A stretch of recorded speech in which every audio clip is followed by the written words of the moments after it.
வணக்கம். வாழ்க வளமுடன். கண்ணதாசனின் எழுத்துக்களை படிக்கும் போதெல்லாம் ஆச்சரியம் உருவாகிறது. அவருடைய எளிமையான எழுத்து நடை,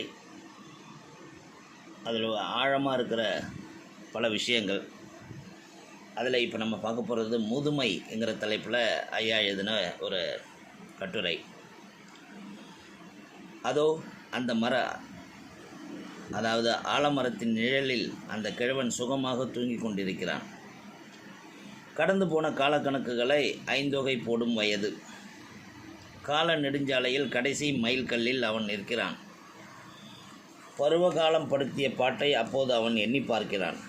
அந்நாளில் அழகழகாக அலங்கரிக்கப்பட்ட ரோமங்கள் சிக்கு பிடித்து விட்டன. பளபளவென்றிருந்த கன்னங்களில் காலதேவன் முத்திரை கோடுகளை போட்டுவிட்டான். வண்டியில் ஏற்றுவதற்காக சரக்கு ஸ்டேஷனுக்கு வந்துவிட்டது.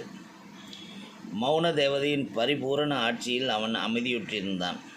அவனது பிரார்த்தனை எல்லாம் இதுதான்: இறைவா, சொர்க்கம் நரகம் என்று இரண்டு இருப்பது உண்மையானால் என்னை நரகத்துக்கு கொண்டு போ. இங்கே நான் வாழ்ந்த வாழ்க்கை அதுதான் நியாயம். ஆசை, காதல், அன்பு, பாசம் என்ற சொல் சிலம்பங்களில் எதிலே நான் அதிகம் ஆடினேன் என்பது உனக்கு தெரிந்ததே. இரத்தம் சூடாக இருந்தபோது சித்தம் கல்லாக இருந்தது.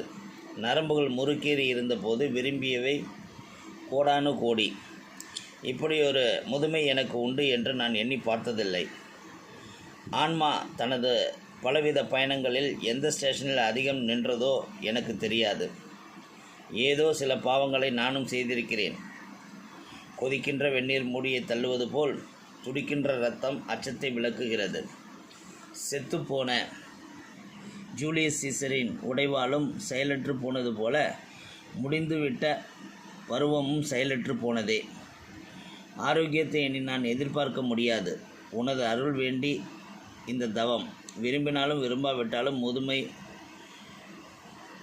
காலம் தவக்கோலமே.